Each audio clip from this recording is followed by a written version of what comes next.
자, 이제 에베소서 1장 쉽게 읽기. 우리가 지난 시간에는 옥중서신, 자, 옥중서신 4권 제가 지독하게 얘기했기 때문에 여러분들이 다 기억하리라 생각하는데, 에베소서, 빌립보서, 골로새서, 빌레몬서 4권이죠.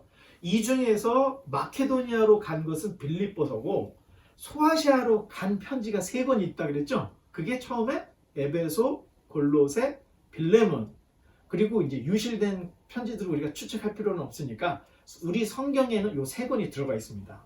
자, 그 중에 에베소서를 우리가 함께 여러분과 오늘부터 1장 나누려고 하는데 다 끝내지는 못할 겁니다.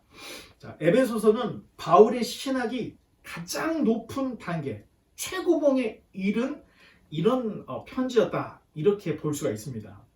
에베소서는 다른 서신들보다 뛰어난 통찰력으로 자신의 신학적 아이디어를 정말로 유감없이 사도 바울이 기록을 하고 있는 이런 모습들을 볼 수 있기 때문에 우리는 에베소서야말로 바울의 최고의 대작이다, 최고봉이다, 우리 이렇게 생각합니다.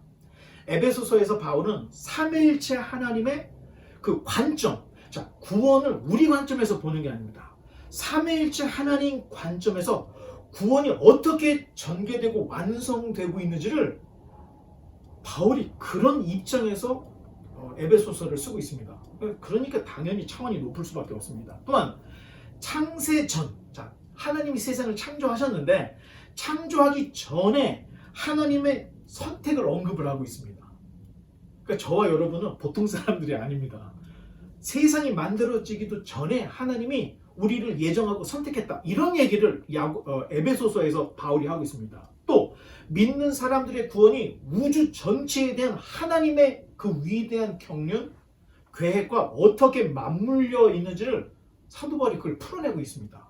그러니까 결국은 지금 우리가 하나님을 믿고 예수님을 믿는 것은 어떤 민족 신, 또 민족 종교가 아니라는 겁니다. 이거는 전 세계를 뛰어넘어서 온 우주, 세상을 창조하시고 운영하시고 하나님께서 갖고 계신 이 계획이 어떻게 세상과 복음이 맞물려 지나가고 있는지를 사도 바울이 그걸 쓰고 있습니다. 그러니까 어떻게 생각하면은 신학의 범주를 그냥 뛰어넘어 버린 겁니다. 성경의 범주를 뛰어넘었는데, 이해를 듣게, 여러분, 하나님이 크실까요? 성경이 클까요? 하나님이 당연히 큽니다. 성경이라는 것은 하나님의 일부를 계시해서 보여준 거기 때문에 성경 전체의 내용이 하나님이다? 이건 바보 같은 소리라는 것입니다. 하나님은 성경 안에 갇혀 계신 분이 아니라 더 크신 분인데, 사도 바울이 지금까지 모세 율법, 선지자, 기독교 복음을 뛰어넘어서 그 위대하신 하나님 앞에 도달하는 내용이 지금 에베소서에 기록이 되어 있습니다. 그리스도의 구원 사역도, 또 성령의 역사하심도, 그리스도의 죽음, 또 부활, 승천, 재림도, 교회가 주님을 받음으로 그리스도의 충만한 것이 된 이 모든 것이 하나님의 주도적인 경륜의 역사였다는 것을 사도 바울이 오늘 에베소서에서 적고 있습니다. 자, 이제 본문, 자, 1장 1절로 2절의 말씀을 우리 한번 또 읽어보겠습니다. 하나님의 뜻으로 말미암아 그리스도 예수의 사도된 바울은 에베소에 있는 성도들과 그리스도 예수 안에 있는 신실한 자들에게 편지하노니, 하나님 우리 아버지와 주 예수 그리스도로부터 은혜와 평강이 너에게 있을지어다. 아멘. 자, 옥중서신 중에서 소아시아로 보내지는, 아까 한번 말씀을 드렸죠, 에베소서, 골로새서, 빌립보서를 놓고 볼 때, 여러분, 이 3권 중에 어떤 편지가 제일 먼저 기록이 됐겠습니까? 어렵죠. 오늘 카톡 시간에 토론을 한번 펼쳐보려고 하는데 사실은 답이 없습니다. 답이 없습니다. 하지만 정황을 알면 그런 정황의 어떤 근거들을 추론을 해서, 추리를 해서, 이 3권 중에 뭐가 제일 먼저 쓰여졌구나, 그러면 이게 신학입니다. 자, 그런 것들을 우리가 알아낼 수 있기 때문에 우리가 카톡 시간에는 이 3권, 소아시아로 보내진 이 3권 중에 어떤 편지가 제일 먼저 쓰여졌을까를 우리가 함께 나눠보려고 합니다. 역시나 이 편지는, 에베소서는 특정한 한 교회에 보내진 것이 아니라 에베소라는 지역에서 신실한 그리스도인들, 자, 신앙생활을 열심히 하고 있는 이들에게 보내는 회람용 편지였다. 우리가 지난 시간에 정말 여러분 꾹꾹꾹 졸면서 다 들었던 내용들입니다. 바울의 편지에서 늘 사용되는 문구가 오늘 본문에 나왔죠. 은혜와 평강. 은혜는 헬라식 인사. 그 다음에 평강은 샬롬에서 왔습니다. 그래서 하나님의 평강. 은혜와 평강은 사도 바울이 굉장히 공평한 것 같아요. 그래서 이방인들과 유대인들에게 같이 이렇게 인사하는 문구를 항상 은혜와 평강, 사도 바울의 편지들은 이런 것들을 볼 수가 있습니다. 자, 이제 3절로 넘어가겠습니다. 찬송하리로다. 하나님 곧 우리 주 예수 그리스도의 아버지께서 그리스도 안에서 하늘에 속한 모든 신령한 복을 우리에게 주시되. 아멘. 감사합니다. 바울이 에베소서를 쓸 당시에는 정말로 자유롭지가 못한 상태였습니다. 바울은 근 5년, 거의 4년 반에서 5년 정도를 계속해서 재판을 받기 위해서 예루살렘에서 가이사랴에서 오래 있다가 또 로마까지도 이렇게 이동을 했던 것을 우리가 사도행전을 통해서 봤습니다. 그런데 에베소에 있는 신실한 그리스도인들에게 하는 첫 마디가, 자, 이제 은혜와 평강이 너에게 있기를 원한다. 이거 문안 인사죠. 그리고 첫 마디가 찬송하리로다. 자, 이걸로 시작을 하고 있다는 것입니다. 성경에 찬송은 주로 기뻐하는 자들의 표현. 정말로 하나님 앞에 하나님이 주신 그 은혜를 깨달아서 기뻐하는 자. 그리고 위기 속에서 우리를 구원해 줬을 때, 자, 홍해를 건너고 난 후에 미리암과 이스라엘 백성들이 막 악기를 동원하면서 막 춤을 추며 찬양했죠. 다윗이 법궤가 예루살렘 성전으로 들어올 때, 예루살렘 장막으로 들어올 때 막 옷이 벗어질 정도로 춤을 췄던 거. 자, 찬송은 기뻐하는 자들의 표현으로 성경에는 이렇게 기록이 되어 있는데, 자, 근심하는 사람들에게 주는 것은 독주나 포도주, 잠언에 이렇게 되어 있습니다. 좀 더 구체적으로 시편에서는 찬송이라는 것은 정직한 자들이 마땅히 할 바다. 자, 시편에 이렇게 기록이 되어 있습니다. 자, 그렇다면 사도 바울이 찬송하리로다. 자, 이렇게 이야기한 이런 표현을 볼 때, 바울이 그렇게 옥중에서도 하나님을 찬송한 이유가 무엇인가 우리가 한번 생각해 볼 필요가 있다는 것입니다. 하나님 아버지께서, 바울 말입니다, 예수님 안에서 하늘의 신령한 복을 그의 백성들에게 주셨기 때문에 찬송하리로다. 자, 이런 이야기를 바울이 했던 겁니다. 바울이 옥중에서 가만히 생각을 해보니까 그렇게 죽을 고비를 수차례를 넘겨서도 죽지 않고 지금까지 살아있는 자기 자신을 보고, 또 약속하신 대로 로마에 가서 가이사랴에게 복음을 증거하게 될 것이라고 얘기했는데, 정말로 로마까지 배가 파손이 되는 일이 있었음에도 불구하고 결국에는 로마까지 오게 하신 것을 생각할 때, 바울은 비록 지금 자신이 미결수이고 재판을 받는 입장이었으면, 그런 입장이었음에도 불구하고 찬송하리로다. 자, 이런 표현을 하고 있다는 것입니다. 이미 바울은 빌립보 감옥에서 찬송 중에 임하시는 그 주님을 경험한 적이 있었습니다. 빌립보에서 바울과 실라가 복음 전도하다가 매질을 당하고 감옥에 갇혔잖아요. 근데 거기서 바울과 실라가 하나님을 찬미하니까 갑자기 땅이 진동하면서 옥문이 터지는 것을 바울이 경험을 했던 겁니다. 자, 여러분들, 찬양이라는 걸 그냥 노래 정도로 흥얼흥얼하는 노래 정도가 아니라 어떤 찬양에 담겨져 있는 신앙의 고백, 그리고 그 고백으로 인한 하나님의 놀라운 능력의 역사, 자, 이런 것들을 우리가 경험할 수 있는 이런 풍성한 은혜들이 우리 삶 가운데 있었으면 좋겠습니다. 상황을 돌아보면 전혀 찬송이 나올 환경이 아니었습니다. 사도 바울 입장에서는. 그런데 바울은 에베소서 1장에서 찬송할 수밖에 없는 7개의 이유를 말을 하고 있는데, 그리스도인들에게 주시는 하나님의 하늘의 7가지 신령한 복을 이제부터 계속해서 진술을 하고 있습니다. 자, 그 7가지의 그 신령한 복에 대해서 오늘 여러분과 저가 함께, 여러분 혹시 펜이 있거나 또 성경이 있거나 그러면 좀 표시를 하면서 여러분 좀 읽어주시기 바랍니다. 자, 이제 4절을 또 한번 읽어주시기 바랍니다. 곧 창세 전에 그리스도 안에서 우리를 택하사 우리도 사랑 안에서 그 앞에 거룩하고 흠이 없게 하시려고. 아멘. 감사합니다. 이스라엘 민족은 자신들을 선민, 하나님께 선택받은 특별한 민족이다. 자, 이렇게 믿고 있었습니다. 그런데 그리스도인들도 예수 그리스도로 말미암아 하나님께 선택받았다, 그런 의미에서 택하심을 입은 자들, 자, 이런 표현을 사도 바울이 다른 편지에서도 계속 쓰고 있는 것을 볼 수가 있습니다. 우리가 이 선택이라는 걸 생각할 때 구약의 에스더서를 보면 에스더는 바벨론 시대의 전쟁 포로로 끌려갔다가 바벨론이 무너지고 페르시아 제국이 세워지면서 페르시아 제국에 남아서 살고 있었던 유대 민족의 딸이었습니다.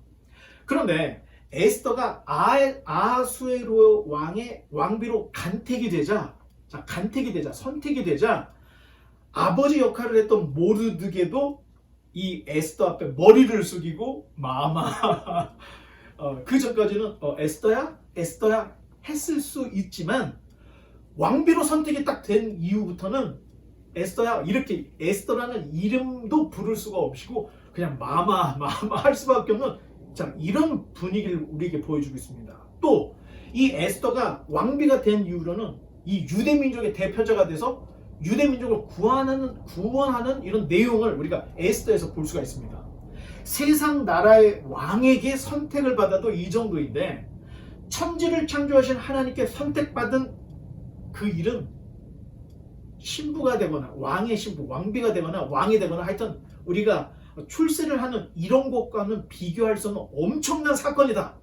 하나님으로부터 선택받았다. 이거는 엄청난 사건이라는 것입니다. 바울이 말하는 택함 받음, 이 택함 받음은 오늘 본문에서 창세 전이라는 것을 강조하고 있습니다. 세상이 창조되기도 전에 하나님이 그리스도 안에서 우리를 선택했다는 것입니다. 자, 스케일이 굉장히 넓고 지금까지 바울이 썼던 이런 편지들과는 비교될 수 없는 이런 내용을 담고 있습니다. 자, 두 번째 신령한 복이 5절에 나와 있는데 5절을 한번 읽어주시기 바랍니다. 그 기쁘신 뜻대로 우리를 예정하사 예수 그리스도로 말미암아 자기의 아들들이 되게 하셨으니. 아멘. 감사합니다. 5절이 두 개의 신령한 복이 있기 때문에 좀 전후반으로 나눠서 그 기쁘신 뜻대로 우리를 예정하사, 자, 이게 두 번째 신령한 복입니다. 예정을 했다는 겁니다. 신학적으로 접근하는 것은 우리가 그 예정론은 내 마음의 교리에서 다룰 것입니다. 설교 시간에 다루기엔 너무 무겁기 때문에 자, 이 시간은 우리가 성경 본문, 에베소서 본문에만 집중을 하려고 합니다. 예정이란 사람이 할 수 있는 것이 아닙니다. 물론 간단한 예정은 할 수가 있을 것 같지만 정확하게 예정이라는 것을 우리는 예정이 아니라 사실 짐작? 이 정도로 우리가 생각을 할 수가 있습니다. 양자 물리학이 나오기 전까지는 우리도 예정을 할 수 있었다, 예정을 할 수 있다, 이렇게 생각을 할 수가 있었습니다. 고전 물리학에서는 미사일이 날아가는 이 속도와 각도를 계산을 하면 이 미사일이 어디에 도달할지를 예측할 수 있다고 믿었습니다. 그런데 그것은 지금 우리가 살고 있는 이 시대에서는 하지만 미시세계, 양자 물리학이 이제 등장을 하고 양자 물리학적 관점으로 보면 우리는 날아가고 있는 이 미사일의 방향과 속도를 안다고 생각하지만 그게 정확히 아는 것이 아니라는 것을 알게 되었던 것입니다. 물질의 최소 단계인 요 원자를 쪼개서 보니까 예측이 안 되더라는 것입니다. 그러니까 짐작은 할 수 있지만 우리가 예정을 할 수가 없다. 항상 변수가 있기 때문에. 자, 그러나 하나님은 시간과 공간을 초월하시는 초월자이시기 때문에 하나님은 예정을 할 수 있다는 것입니다. 하나님은 무엇보다 하나님은 무에서 유를 창조하신 창조주이시기 때문에 하늘과 땅 모든 것을 창조하셨기 때문에 하나님은 시간을 관장하시고 공간을 알고 계시기 때문에 하나님은 예정을 할 수 있다. 자, 그게 사람과 하나님과의 다른 점이라는 것입니다. 우리는 예측은 할 수 있고 우리는 짐작은 할 수 있습니다. 하지만 반드시 그 시간 그 후에는 이런 일이 있을 거라는 것을 우리는 예정을 할 수가 없는데 하나님은 시공간을 다 초월하시고 자기가 모든 것들을 만드신 분이기 때문에 하나님 자신은 예정을 하실 수 있다는 겁니다. 자, 어떻게 생각하면 예정론이라는 것, 선택론이라는 것은 정말로 하나님을 하나님 위치로 올려놓는 것입니다. 예를 들어 여러분 건물을 지을 때 무엇을 지을지 이 설계 내지는 계획을 보통은 다 세우게 됩니다. 여러분 그 남자들 중에 가구를 사면 그 설계도면을 안 보고 그냥 막 만들기 시작하는 사람이 있는데 거의 끝나고 나면 부품이 남습니다. 잘못 조립을 한 거죠. 예. 어떤 것을 하든 우리가 무엇인가 그 설계도를 보든가 아니면 우리가 파이어월을 만든다고 할 때도 계획을 세워야 됩니다. 어떤 모양으로 어떻게 용도를 할지. 자, 무엇인가를 만들기 전에 설계를 하고 계획하는 거, 이게 바로 예정이라는 것입니다. 쉽게 이해를 할 수 있죠. 우리가 살아가는 사회를 우리가 이렇게 보면 정말로 그 순리대로 하지 않고 막 뒷돈을 주는 비리들, 또 질서가 깨지는 무질서, 우리가 볼 때는 세상이 막 엉망진창인 것 같지만 여러분 현미경, 미시세계, 자연의 이 모습들을 우리가 좀 더 깊이 파고 들어가서 탐구를 해보면 물질 세계는 정말로 정교하구나. 자, 이런 것에 우리가 감탄을 하게 됩니다. 자, 코딩을 공부하는 우리 학생들도 이제 있는데 윈도우나 iOS 또는 안드로이드, 유닉스, 자, 이런 것들이 저절로 만들어질 수 있을까요? 아니면 설계와 계획과 철저한 준비가 있어야 만들어질까요? 당연하죠. 우리가 생각할 때 무엇인가 숫자나 이거 좀 이렇게 흐트러 나갔다고 해서 이거 윈도우 같은 이런 운영체제가 절대 만들어지지 않는다는 겁니다. 그런데 지금 우리가 살고 있는 이 자연, 이 세상은 윈도우 체제보다 더 깊다는 겁니다. 사람이 가지고 있는 이 게놈 프로젝트로 인해서 사람의 그 인간 지도가 다 이제 어느 정도는 나오고 있는데 이게 양이 어마어마한데 이런 것들이 저절로 만들어졌다 있을 수 없다는 얘기입니다. 무엇인가 누군가가 계획하고 설계를 하지 않으면 자, 이런 정교한 우주, 이런 정교한 자연, 이런 정교한 만물이 있을 수 없다는 것입니다. 일반적으로 여러분 벽돌을 자 우연 발생 가설이라고 하죠. 저절로 무엇인가 우연히 존재가 시작이 되었다. 이걸 제가 반박을 한다면 여러분 벽돌을 우리가 10개를 들기가 쉽지는 않을 텐데 벽돌을 들고 딱 집어 던졌는데 집이 만들어졌어. 이게 가능합니까? 안 합니까? 우연 발생 가설이 이거하고 똑같다는 겁니다. 집어 던졌으면 쓰레기 무덤이 되지 결코 집이나 궁궐 이런 것들은 만들어지지 않습니다. 여러분 파스텔이 무균의 상태의 그 병을 딱 밀폐를 하고 계속해서 관찰을 했다고 합니다. 여러분 이건 무균의 병을 딱 닫아놓고 아무리 지켜봐도 10년, 20년, 100년이 지나도 아무 일도 일어나지 않게 되어 있습니다. 공부를 조금 해보신 분들은 다 압니다. 당연하다고. 그렇다면 존재하는 이 세상은 누군가에 의해서 시작이 되었거나 만들어졌다는 것인데 세상이 정말로 존재하고 있다. 자, 여러분 자기 한번 팔도 만져보고 자, 한번 만져보세요. 존재하고 있죠? 느껴지니까 뭐가 존재하고 있죠. 자, 무엇인가가 이렇게 존재한다면 이 세상은 누군가에 의해서 시작이 되었거나 만들어진 것이고 세상이 존재했다면 이 존재 이전에 설계 내지는 계획이 있을 수밖에 없다는 것입니다. 자, 예정이란 바로 이런 것이라는 것입니다. 하나님이 무턱대고 자 이거 그냥 이거 돌멩이 한번 만들어 볼까? 빛을 한번 만들어 볼까? 이렇게 만드신 것이 아니라는 것입니다. 무엇인가를 만들 때 분명한 계획이 있는데 그 계획에 사도 바울 얘기는 저와 여러분이 들어가 있다는 얘기입니다. 자, 인간이 자기 자유자재로 살아갈 수 있다. 자, 어떻게 생각하면 하나님을 무시하는 것이라는 것입니다. 그런데 예정 선택은 하나님을 하나님 되게 하는 정말로 제가 볼 때는 좋은 교리입니다. 다시 본문으로 돌아가서 참 놀라운 것은 하나님께서 우리를 선택하신 이유는 그 하나님의 사랑 안에서 정말 여러분 정말로 중요합니다. 율법 안에서가 아니라는 것입니다. 복종 안에서가 아니라 하나님의 그 사랑 안에서 거룩하고 흠이 없게 하시려고 그 기쁘신 자발적인 뜻으로 미리 창세 전에 우리를 예정했다. 자, 말을 하나하나 풀어보면 지금 사도 바울이 찬송하리로다 했던 그 말이 얼마나 지금 감격과 그 환희 속에서 이 에베소서를 쓰고 있는지 우리가 느낄 수 있다는 것입니다. 아수에로에게 간택받은 에스더의 삶을 돌아보면 한 나라의 왕비로서 그리고 유대 민족의 대표자로서 에스더가 야, 나 이제 왕비가 됐으니까 퍼마셔. 갬블하고 자기가 하고 싶은 거 다 하고 이렇게 살지 않더라는 것입니다. 왕의 왕비가 되고 한 나라의 대표자가 됐을 때 에스더는 좀 더 거룩하고 흠이 없게 살려고 하는 모습을 에스더서를 보면 우리가 볼 수 있습니다. 이와 마찬가지로 성천하지에 하나님께 선택받은 사람이라면 절대로 내 인생을 내 맘대로 살거나 타락하지 않게 된다는 것입니다. 하나님의 예정은 마지못해서 예정한 것이 아니라 그 하나님의 자발적인 그 기쁘신 뜻대로 예정하신 것이다. 사도 바울이 이야기를 하고 있습니다. 그러니 하나님 나라의 백성이라면 하나님의 말씀을 듣게 되어 있고, 왜? 하나님의 백성이니까 하나님의 말씀을 당연히 듣게 되어 있고, 하나님이 우리에게 요구하시는 거룩하고 흠이 없게 살아가려고 하는 노력을 하게 된다는 것입니다.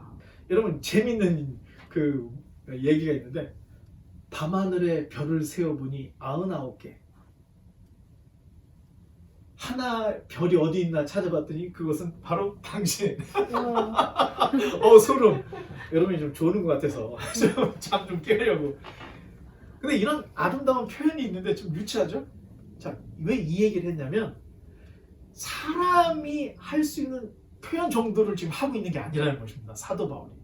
우리가 누군가를 사랑해서 하는 고백 정도가 아니라 사도 바울이 이야기하는 하나님의 그 크신 사랑 안에서 우리를 예정했다는 그 이야기는 정말로 엄청난 스케일의 사랑 이야기로 지금 이 에베소서에 쓰고 있다는 것입니다. 자, 여러분, 이 정도의 이야기라는 것은 제가 생각할 때 하나님의 그 사랑, 하나님의 가슴 속을 들어갔다가 나온 사람이 표현할 수 있는 표현이라는 것입니다. 그러니 하늘을 보면 별이 99개, 하나가 어딘가 그건 바로 당신. 자, 이 정도가 아니라 하나님의 그 위대한 그 사랑 안에 들어가서 담궈졌다가 나온 사람이 그 위대한 하나님의 사랑을 찬송하리로다 하면서 쓸 수 있는 이런 표현이다. 우리 이렇게 생각할 수가 있습니다. 이제 계속해서 또 세 번째 신령한 복을 우리가 보겠는데 5절을 또 읽어주시기 바랍니다. 그 기쁘신 뜻대로 우리를 예정하사 예수 그리스도로 말미암아 자기의 아들들이 되게 하였으니. 아멘. 감사합니다. 우리가 5절 상반절 그 기쁘신 뜻대로 예정하사를 우리가 두 번째 복으로 했죠. 한 절에 두 번째, 세 번째가 있죠. 예수 그리스도로 말미암아. 자, 네 개가 있다는 것입니다. 예수 그리스도로 말미암아 자기의 아들들이 되게 하셨다. 자, 우리를 하나님께서 자기 자녀로 삼아 주셨는데 그냥 삼은 게 아니고 예수 그리스도라고 하는 매개체, 예수님으로 말미암아서 우리를 아들 되게 했다. 자, 이 얘기를 쓰고 있습니다. 하나님께서 저와 여러분을 예수 그리스도로 말미암아 하나님의 자녀가 되게 하시려고 택하시고 예정하시고 창세 전에 그렇게 해 놓으셨다는 것을 지금 계속해서 진술을 하고 있는 것입니다. 자, 그런 면에서 역사라는 것은 하나님이 예정하신 뜻이 이루어져가는 과정이다. 자, 이렇게 생각을 해야 됩니다. 신앙이 없을 때는 사실 역사하면은 우리가 그냥 미국의 독립전쟁 역사, 한국의 이런 거 이 정도밖에 생각하지 못하게 됩니다. 하지만 믿음의 눈이 쫙 열리면 하나님의 뜻을 이루어 가려는 역사, 그리고 그것을 반대하는 역사가 우리 눈에 보여지게 되는 것을 볼 수가 있습니다. 구별을 할 수 있게 된다는 것입니다. 구별을 해야 하나님 편에 설 수 있습니다. 구별을 못하면 어느 편이 하나님 편인지 모르기 때문에 가만히 있을 수 있는데 하나님의 진리의 말씀을 깨닫고 역사를 보게 되면 하나님의 이 계획이 이루어지게 하는 역사와 이거를 반대하게 하는 역사들이 눈에 다 보이는 것입니다. 자, 성경 말씀이 들리기 시작하면 자연스럽게 여러분 하나님의 말씀이 들리면 자연스럽게 성경적 역사관, 성경적 세계관, 성경적 가치관이 딱 형성이 됩니다. 하나님의 뜻이 이루어져가는 일에 힘쓰는 사람을 성경은 선한 사람이다. 그것을 반대하고 회방하는 사람들을 악한 사람이다. 이렇게 규정을 하고 있습니다. 세상 사람들이만은 도덕적으로 윤리적으로 선악의 개념이 아니라는 것입니다. 정말로 악한 것, 정말로 선한 것은 하나님의 뜻을 이루는 그 일에 참여하고 있느냐 반대하고 있느냐. 자, 여기에 포인트가 있다는 것입니다. 그래서 예수님이 먼저 그 나라와 그 일을 구하라 이런 이야기를 하셨던 것입니다. 그 백성, 하나님 편에 있는 백성은 그 나라와 그 의를 구하는 삶을 살게 되고 그 역사에 따라가게 되기 때문에 예수님이 그렇게 말씀하신 겁니다. 자, 이제 6절 읽어주시기 바랍니다. So we praise God for the glorious grace He has poured out on us who belong to His dear Son. 아멘. 감사합니다. 멤버. 자, 우리가 구원받았다고 할 때는 자, 여러분 정말 중요해요. 여러분 이건 진짜 녹음을 하든 써놓든 여러분 꼭 기억해야 돼요. 내가 구원받았다 이렇게 할 때는 하나님의 예정과 선택 안에서 구원받은 것입니다. 왜? 하나님이 구원받을 사람을 예정하고 선택했기 때문에 우리가 구원받았다 할 때는 하나님의 예정과 선택 안에서 구원받았다 이렇게 봐야 한다는 것입니다. 그러니 잘 보이려고 로비를 하거나 무엇인가 막 금욕주의 또 뭔가 막 사회 활동 막 이런 걸 많이 해야 구원받는 게 아니라는 것입니다. 거저 주시는 바 하나님의 은혜이기 때문에 자, 우리가 구분을 잘 해야 됩니다. 자, 은혜, grace, 이 은혜라는 것은 대가를 바라고 베푸는 것이 아닙니다. 안 줘도 되는 것을 주는 것을 우리가 은혜라고 하는데, 자, 그래서 하나님께서 우리를 선택해 주신 것은 무조건적 선택. 자, 이 무조건적 선택이라는 것이 그냥 아무나 무조건적으로 선택했다 이런 의미가 아니라 조건이 없는 선택이다. 그래서 무조건적 은혜, 선택. 자, 이런 용어가 있는 것입니다. 어렵죠? 자, 하나님께서 우리를 선택할 때, 야, 너는 잘생겼으니까 선택하고, 너는 남자니까 선택하고, 이게 기준이 이런 게 아니라는 겁니다. 하나님께서 조건이 없이 우리를 선택을 해주셨는데, 여러분 그 선택을 받았다는 우리가 알까요, 모를까요? 우리는 모릅니다. 우리는 모릅니다. 느낄 수는 있습니다. 내가 구원받았다, 하나님의 백성이다, 이건 느낄 수 있는데 내가 예정받았다 이거를 우리가 안다, 이건 가능하지 않은 겁니다. 왜? 우리는 유한하고 또 피조물이기 때문에. 자, 하나님께서 그런데 하나님께서 우리에게 바라시는 것입니다. 자, 조건도 없어. 근데 우리를 선택해 주셨어. 그리고 신령한 복을 막 주셨어. 자, 근데 이렇게 주셨는데 하나님께서 자, 받아 다 주고 말아버렸냐? 그건 아니라는 것입니다. 하나님께서 우리에게 이 은혜, 값없이 주시는 이 은혜, 무조건적인 선택을 하시고 하나님께서 우리에게 바라시는 것이 있다는 거야, 우리한테. 자, 그 바라는 것이 무엇인가? 바로 하나님께서 우리에게 주신 그 은혜를 경험하고 우리가 무엇인가? 리스펙, 무엇인가 반응하는 것, 무엇인가 반응하는 것을 하나님이 기대를 하고 계시다는 것입니다. 하나님께서 우리에게 바라시는 게, 야, 내가 이렇게 큰 은혜를 주니까 뭔가 좀 반응을 좀 해봐. 자, 하나님이 이걸 기대하고 계시다는 겁니다. 자, 왜? 자, 이제 그걸 좀 설명을 해보면, 하나님께서는, 자, 인격의 원형입니다. 자, 여러분 인격이 있죠? 자, 여러분 인격이 있기 때문에 연애할 때 이벤트를 막 준비합니다. 이번에 발렌타인데이가 있었는데 여러분 막 이벤트 준비하잖아요. 이벤트를 준비하는 이유는 상대방이 기뻐하는 모습을 보고 싶어서. 내가 한 100송이 꽃을, 아니 99송이를 줘야 돼. 잘 남자들 기억해. 100송이 아니고 99송이를 딱 주는 거야. 그러면 여성이 이 꽃이 왜 몇 개냐 하고 하나 해서 99개?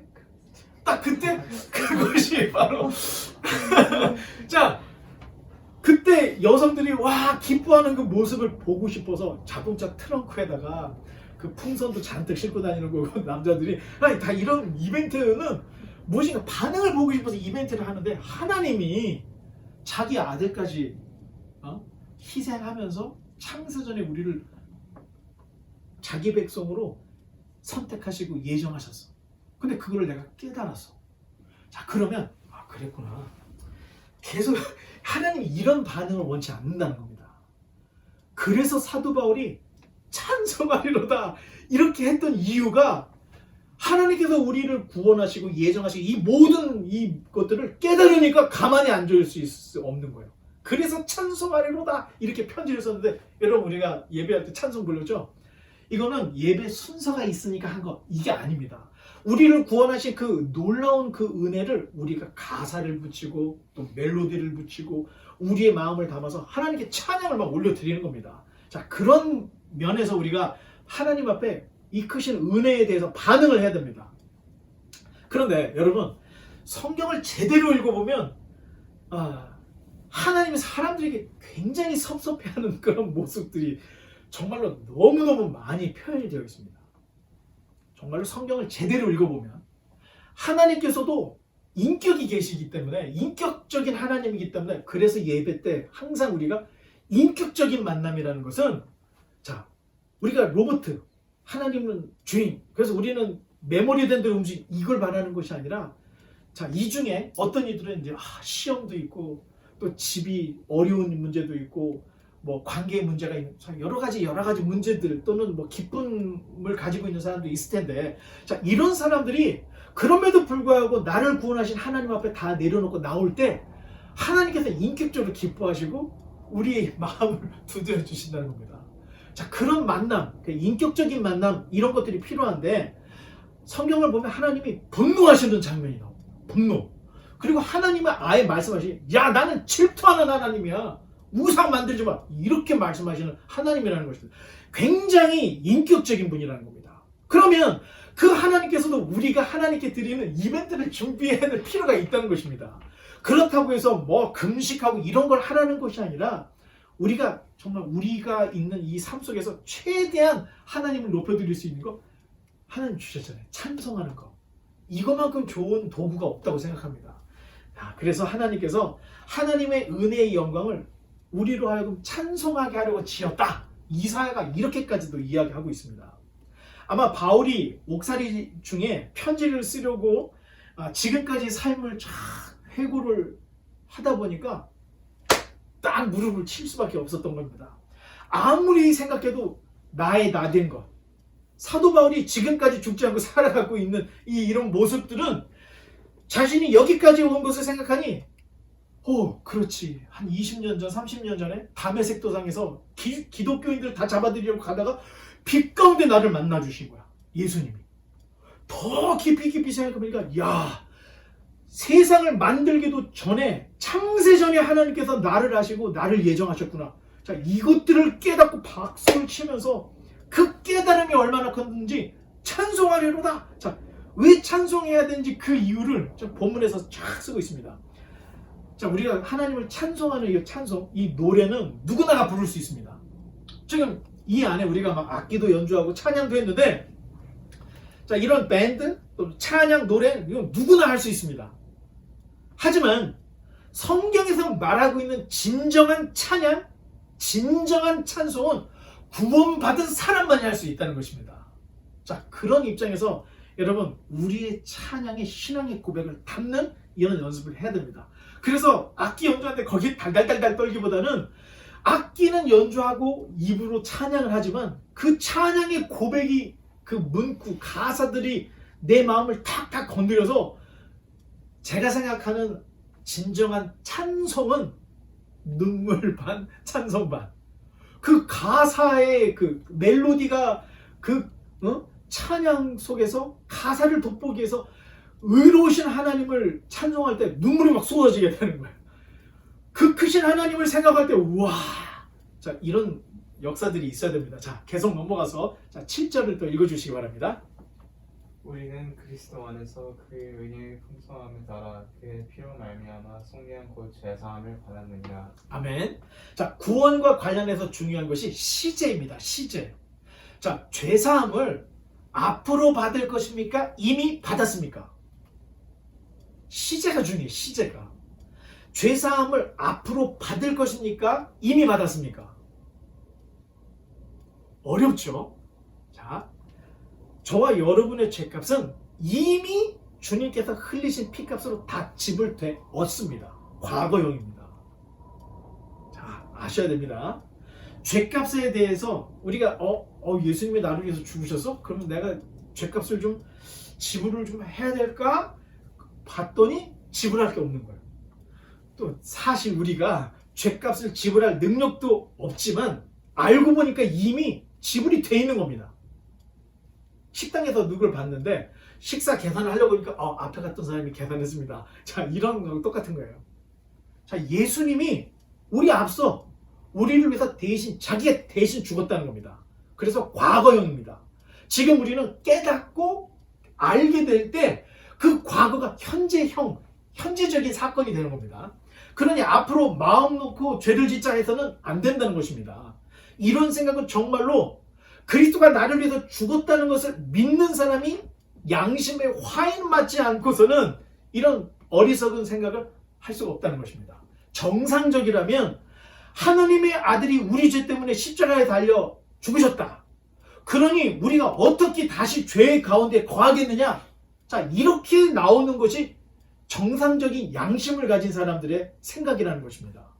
이 예정론을 잘못 이해해서 내가 예정됐어? 자, 그러면 나는 무슨 짓을 해도 나는 천국 받을 거게 분명하니까 마음대로 살자. 자, 이게 예정론을 오해했을 때 이런 일이 생긴다는 겁니다. 그런데 예정론을 바르게 깨닫게 되면 그 크신 하나님의 사랑이 하나밖에 없는 독생자를 통해서 나를 구원했으니 내가 어떻게 다시 죄를 짓겠느냐. 자, 이러한 양심, 에스더와 같은 모습, 더 거룩하고 흠이 없는 모습으로 살아가려고 하는 모습으로 바뀌게 된다는 것입니다. 자, 8절을 또 계속해서 읽어보겠습니다. 이는 그가 모든 지혜와 총명을 우리에게 넘치게 하사. 아멘. 감사합니다. 그리스도의 피로 말미암아 속량, 옛날은 구속이라고 되어 있죠. 구속과 죄사함을 받은 사람들에게는 주님께서 모든 지혜와 총명을 넘치게 하신다. 자, 우리로 하여금 그리스도를 믿게 하시는 성령님은 지혜와 총명의 신, 성경에 나와 있습니다. 모략과 재능의 신, 지식과 여호와를 경외케 하는 영이다. 이렇게 성경에 써 있습니다. 그러니 지혜와 총명이 넘칠 수밖에 없다는 것입니다.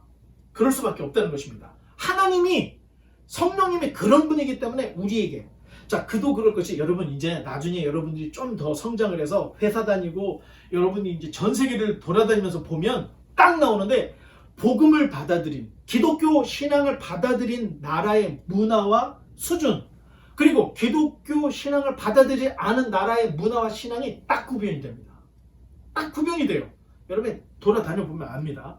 오늘날의 여러분 일반 집도 예수님을 믿는지 믿지 않는지 느낌이 다 달라지는 것을 우리가 느낄 수 있는데, 오늘날에 와서 다들 먹고 살만하니까 기독교를 지금 막 비판을 하고 있는 것이지, 역시 기독교 신앙을 받아들인 나라들은 성경이 기록되어 있는 대로 정말로 지혜와 총명이 풍성한 것을 볼 수가 있습니다. 지금 전 세계를 주도하고 있는 나라들의 대부분이 다 기독교를 받아들였던 나라들이었다. 자, 이런 걸 보면 우리가 알 수 있다는 겁니다. 자, 이제 계속해서 9절로 넘어가겠습니다. 그 뜻의 비밀을 우리에게 알리신 것이요 그의 기뻐하심을 따라 그리스도 안에서 때가 찬 경륜을 위하여 예정하신 것이니. 아멘. 감사합니다. 6번째 신령한 복입니다. 사람이 이 땅에 살면서 하나님의 뜻을 안다? 여러분 이거는 정말로 최고의 경지입니다. 자, 하나님의 뜻은 비밀에 붙여져 있습니다. 비밀인데, 여러분 비밀이다 할 때는 아는 사람은 알고 모르는 사람은 모르는 걸 우리가 비밀이라고 합니다. 만약에 아무도 모른다 하면 그것은 비밀이 될 수가 없습니다. 아무도 모르는데 뭐가 비밀이겠습니까? 그렇다고 해서 다 한다? 그것도 비밀이 아닙니다. 다 아는데 뭐가 비밀이겠습니까? 비밀이라는 것은 아는 사람은 알고 모르는 사람은 모른다. 여러분 이걸 잊지 마시기 바랍니다. 이 비밀이 정말로 오묘합니다. 예수님 안에 있는 이 하나님의 이 비밀이 한 집에 살고 있으면서도 한 가족 안에 누구는 알고 누구는 모르더라는 것입니다.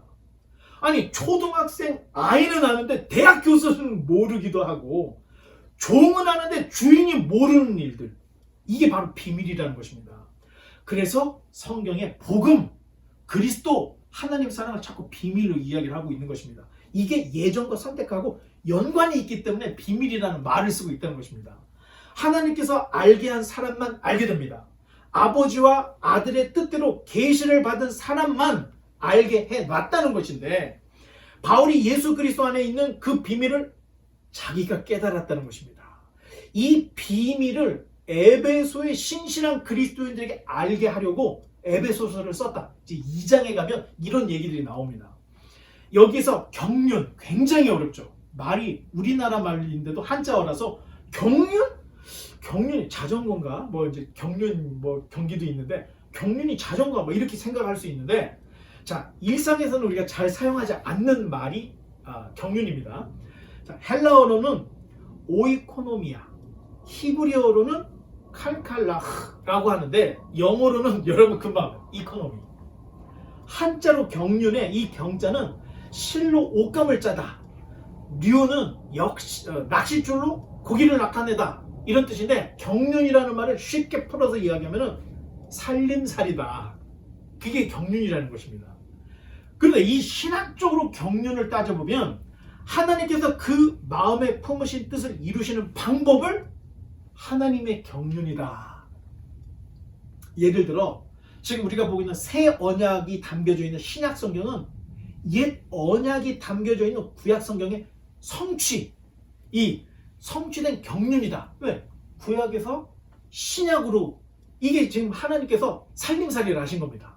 세상을 지어놓고 자, 될 대로 돼봐라, 인간들은 어떻게 사는지 한번 보자, 이게 아니고 하나님이 살림하듯이, 실을 짜듯이, 낚시질을 하듯이 하나님이 경륜하고 있다는 겁니다. 자기가 계획하고 자기가 예정한 그대로 모든 것들이 다 진행이 되도록 하나님이 경륜을 지금 하고 있다는 겁니다. 자, 계속해서 9절로 10절을 우리가 읽었는데 이번에는 9절로 10절을 한번 같이 읽어보겠습니다. 시작. 그 뜻의 비밀을 우리에게 알리신 것이요, 그의 기뻐하심을 따라 그리스도 안에서 때가 찬 경륜을 위하여 예정하신 것이니 하늘에 있는 것이나 땅에 있는 것이 다 그리스도 안에서 통일되게 하려 하십니다. 여러분 읽어도 무슨 말인지 모르겠죠? 굉장히 어렵습니다. 칸트 책? 전에도 얘기했죠? 칸트 책을 제대로 읽을 사람이 없어요. 성경도 마찬가지예요. 이 에베소서, 이 철학적이고 이 신학적인 인건 읽어서도 잘 이해가 안 되는데 설명을 하겠습니다. 하나님께서 모든 것을 미리 정하신 뜻대로 하신다는 말이에요. 하나님께서 미리 정하신 뜻대로 모든 것을 그리스도 안에서 통일되게 하려 하신다. 자, 이 모든 것들을 그리스도 안에서 통일이 되게 하신다. 이게 무슨 말인가? 자, 성경의 모든 약속들은 구약에 있는 이스라엘 유대인들에게만 해당되는 약속들입니다. Understand? 이해했죠? 그러나 하나님의 경륜은 그 약속을 이방인에게까지도 이방인에게까지도 미치게 하고 싶은 하나님의 뜻이 담겨져 있는 것입니다. 그게 비밀로 있었던 것이고, 하나님의 그 경륜에 따라서 이방인들에게까지 하나님의 그 약속이 끌고 와지는데, 그것이 어디서 통일이 됐냐? 유대인과 이방인과 유대인이 그리스도 안에서 딱 통일이 되게 된다는 것입니다. 여러분 어렵죠? 자, 그런데 자, 하나님이 유대인들에게만 복을 내리는 것이 아니야. 이것을 이방인들에게도 주고 싶은 거야. 이거를 끌고 올 수 있는 이 접촉점이 있어야 되는데 그 접촉점이 어디냐? 그게 바로 예수 그리스도라는 겁니다. 이 땅에 오신 예수님이 죽으심으로 유대인들에게만 약속이 됐던 이 복을 예수님을 통해서 이방인과 유대인들을 다 하나가 돼서 통일시켜서 하나님의 뜻이 이루어진도라. 이런 이야기가 지금 여러분이 읽었던 9절, 10절의 내용입니다. 여러분 이제 놀라지 마십시오. 여러분들은 안 놀라겠지만 저는 정말로 가슴이 벅찬데, 그리스도 안에서 하나 되어 한 성령으로 하나님께 예배드리는 공동체가 교회라는 것입니다. 결국 에베소서는 하나님의 예정과 선택 교리를 통해서 어디로 가느냐? 교회론으로 가고 있다는 겁니다. 교회론. 처럼 여러분 우리 바이블하우스 뭐 좀 조금 하고 좀 작고 우리가 특별히 예배당도 없고 이러는데 여러분 유기체 살아있는 어떤 예수님의 몸된 교회다 생각할 때는 이 교회가 얼마나 위대한지를 사도 바울이 이야기합니다. 이게 예수 그리스도 안에서 이방인 유대인들을 통일을 시켜서 하나님의 복을 전 인류에게 퍼뜨리려고 하는 그 계획이 이 교회 안에 있다는 겁니다. 얼로 흘러 여기로 갔다 저기로 갔다 결국에는 교회로 딱 지금 귀착이 되고 있는 겁니다. 자, 11절을 또 한번 읽어주시기 바랍니다. Furthermore, because we are united with Christ, we have received an inheritance from God, for He chose us in advance, and He makes everything work out according to His plan. 아멘. 감사합니다. 바울이 말하는 기업이 바로 교회라는 것입니다. 교회. 하나님의 영원한 기업이 있는데 그 기업이 첫째, 창세전에 선택하시고 예정하시고 아들이 되게 하시고 그 아들의 피로 구속 곧 죄사함을 얻게 하시고 지혜와 총명으로 넘치게 하시고 그 뜻의 비밀을 알게 하신 사람들. 자, 여기까지. 이런 사람들로 이루어진 단체가 교회인데 교회가 바로 하나님의 영원한 기업이다. 자, 이걸 이야기하고 있습니다. 여러분 계속해서 12절을 또 읽어주시기 바랍니다. 이는 우리가 그리스도 안에서 전부터 바라던 그의 영광의 찬송이 되게 하려 하십니다. 아멘. 감사합니다. 그래서 우리가 모이면 이렇게 찬송하고 또 기도하고 자 이런 것들을 하는 것입니다. 문제는 알아야 할 것을 모르니 여러분 우리가 찬송을 할 때 눈물이 안 나오는 거예요. 눈물이 안 나와. 또 오히려 찬송하는 시간이 좀 어색해가지고 찬송이 끝나는 시간에 맞춰서 설교 시간에 맞춰서 교회를 가는 이런 못된 습관들을 가진 사람들은 진리를 모르기 때문에 하나님을 찬양할 이유를 모르기 때문에 찬송 끝나는 그 시간에 맞춰서 교회를 가려고 하는 이런 못된 습관들이 자꾸 있는 겁니다. 더군다나 바울이 말하는 이 위대한 이야기를 알면서도 예배를 일주일에 한 번 드리는 주간 행사쯤으로 생각할 수 있을까? 그럴 수 없다는 것입니다. 예배를 대하는 여러분의 태도를 보면 여러분들이 교회만 왔다 갔다 하는 교인인지 정말로 창세전에 예정하심을 입은 선택받은 백성인지 여러분 딱 드러나게 되고 자기도 알게 된다는 것입니다.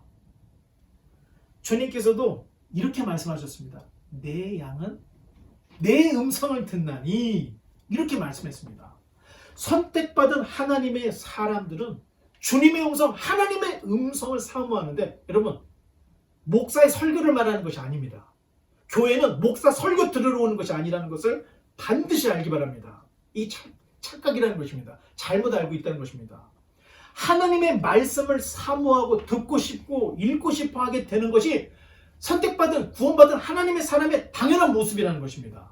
그러니 여러분 드라마 성경이나 오디오 성경 또 여러분들이 소중하게 간직하는 성경책 이걸 하루라도 보지 않으면 견딜 수 없는 마음이 일어나야 이게 정상이라는 것입니다. 이게 정상.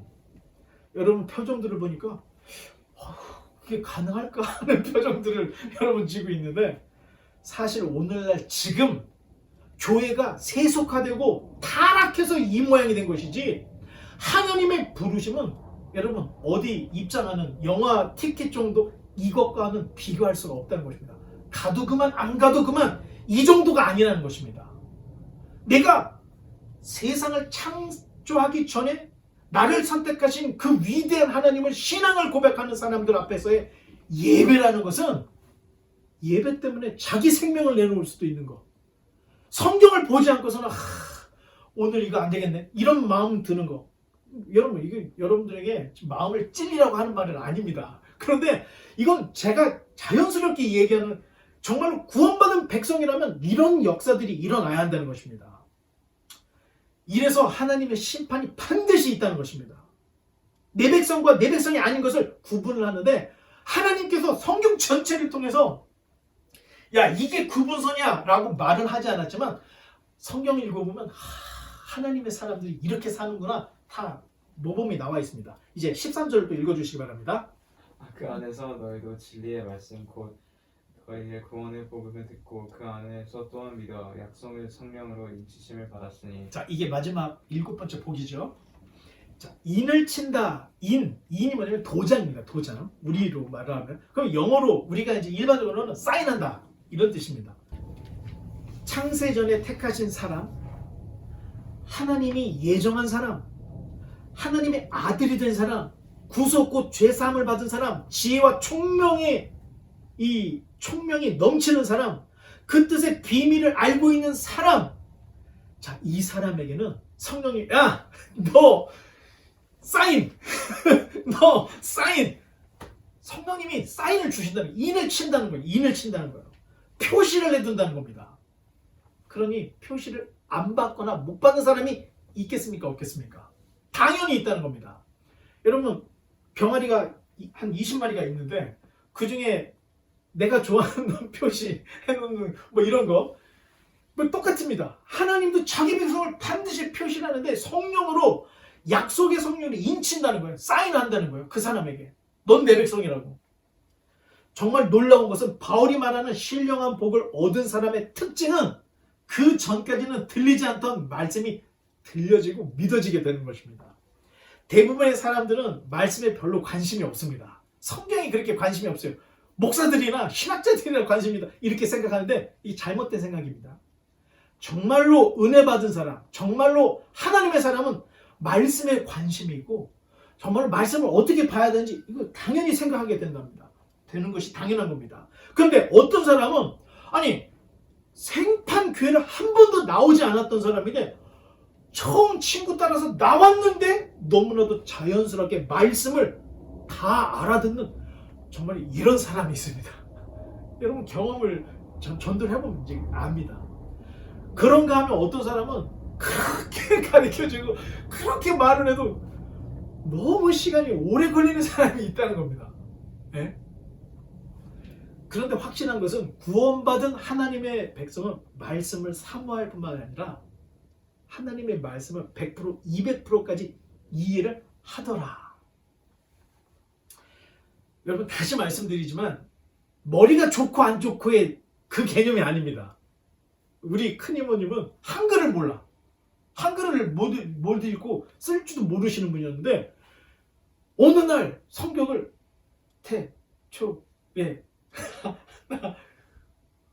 읽는 거예요. 아니 이모님 성경을 한글 배우셨어요? 아니야. 내가 교회 나가고 정말 사모하니까 성경을 보면 자기 한글은 모르는데 성경은 읽어진다는 거예요. 아니, 정말 여러분 머리가 좋고 안 좋고 공부를 많이 하고 안 하고 이걸 떠나서 하나님의 백성이라면 하나님의 말씀이 이해가 되고 들려지게 된다는 겁니다. 하나님의 비밀의 계시를 받은 사람은 결국 말씀으로 진리를 사모하게 된다. 여러분 절대 잃어버리지 말기 바랍니다. 물론 계시 중에 계시 받았다? 무당 같은 계시들도 있습니다. 아무리 여러분 미래를 내다보고 그 꿈이 미래를 맞췄다 해도 모세가 쓴 신명기에 야 그런 자들이 있냐? 그런 자들은 당장 돌로 쳐. 너희들이 정말로 하나님을 사랑하는지 안 하는지 이걸 시험하려고 그렇게 하는 거야. 아니 이건 제 말이 아닙니다. 성경에 쓰여있는 말입니다. 꿈꾸는 자, 미래를 내다보고 예언한다는 자를 돌로 쳐 죽여라. 여러분 이거를 그냥 딱 띄어서 이 얘기만 하면 제가 아주 나쁜 사람이 될 겁니다. 그런데 지금까지 이 이야기들을 쭉 여러분들이 이해를 한다면 지금 말하는 게 딱 이해가 될 겁니다. 전에도 말씀을 여러 번 드렸는데 오늘날 교회는 미혹하는 수많은 자칭 선지자들이 날치고 있습니다.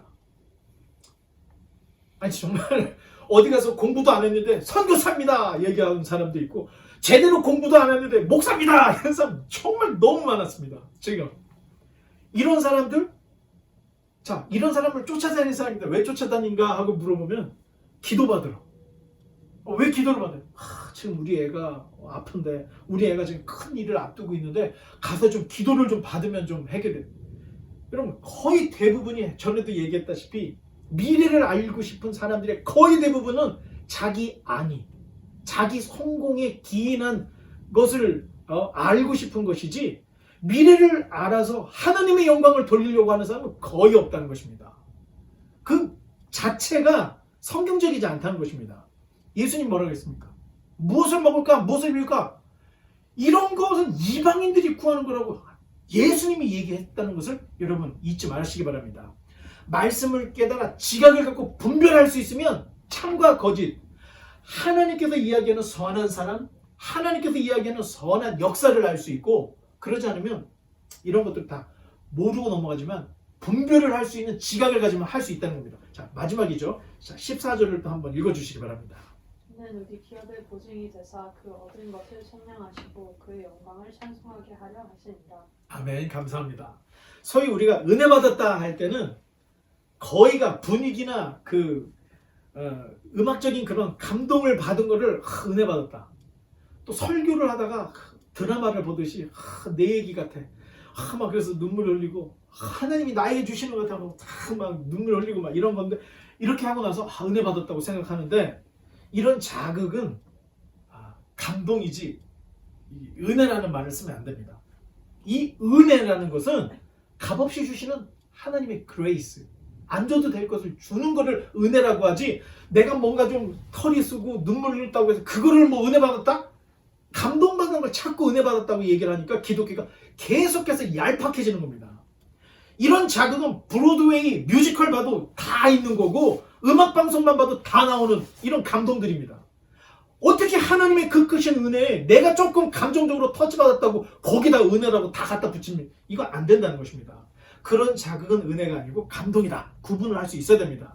진정한 은혜는 진리를 깨달았을 때 사도 바울처럼 터져나오는 찬송하리로다.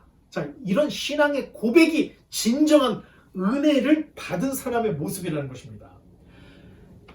좋은 찬송가일수록 여러분 가사의 그 진리를 정말 잘 표현합니다. 성경 말씀의 운율에 맞춰서 이 명확하게 가사를 드러내는 노래들, 우리는 좋은 찬양이라고 하는데, 저는 개인적으로 완전하신 나의 주, 이 가사가 완전하신 하나님을 너무 잘 드러내고 있는 멜로디와 어떤 이런 리듬, 이런 찬양은 정말로 좋은, 이건 찬송가로 들어가야 됩니다. 예수 우리 왕, 이게 찬송가로 벌써 들어갔죠. 가스펠송이었지만. 자, 진리를 모르고 심취한 찬양은 노래에 불과하다는 것입니다. 그런 것은 뜻없는 방언과 같이 울리는 꽹과리에 지나지 않다는 것입니다. 진정한 찬양, 진정한 은혜는 진리를 깨닫고 하나님의 은혜를 깨달을 때 터져나오는 이런 것들이 정말로 진정한 은혜, 진정한 찬송, 이런 신앙의 고백이 될 수 있다는 것입니다. 자, 나머지는 다음 주에 계속해서 이어나갈 것이고, 이제 말씀의 결론을 맺겠습니다. 사도 바울이 찬송하리로다 이렇게 말을 했던 이유는 하나님 아버지께서 그리스도 예수 안에서 하늘에 속한 신령한 복 7개를 주셨기 때문에 찬양해야 된다, 이 얘기를 했던 것입니다. 여러분 한번 화면을 보시고 7가지를 한번 잘 눈으로 따라오시기 바랍니다. 첫째, 창세전에 그리스도 안에서 우리를 선택하셨다. 두 번째, 그 기쁘신 뜻대로, 억지가 아닙니다. 하나님이 기뻐하시는 그 자발적인 기뻐하시는 뜻대로 우리를 예정하셨다. 세 번째, 예수 그리스도로 말미암아 자기의 아들들이 되게 하셨는데 핏값을 치렀다는 거죠. 그 다음이 네 번째, 그의 피로, 하나님의 아들 예수 그리스도의 피로 말미암아 속량, 곧 죄사함을 받게 하셨다. 다섯 번째, 그가 모든 지혜와 총명을 우리에게 넘치게 하셨다. 예수님 믿는 사람 여러분 다 똑똑하고 다 총명해진다는 것입니다. 여섯 번째, 그 뜻의 비밀을 우리에게 알리셨다. 일곱 번째, 약속의 성으로 넌 내 백성이야 라고 성령으로 인치셨다. 그러니 찬송해야 된다. 사도 바울이 지금 찬송의 이유를 7가지를 너무나도 큰 스케일로 지금 우리에게 이야기하고 있다는 것입니다. 바라기는 여러분께서 이 7가지의 복을 정확하게 깨달아서 우리가 하나님 앞에 예배드리는 거, 이런 것들이 그냥 오늘 주일이구나, 주일이니까 예배드려, 이 정도가 아니라 내 신앙의 고백을 담아서 창세전에 주신 그 은혜를 생각하며 더 진지하게, 더 거룩하게 신앙의 고백으로 나아갈 수 있는 저와 여러분 되시기를 주님의 이름으로 간절히 축원합니다. 기도하겠습니다.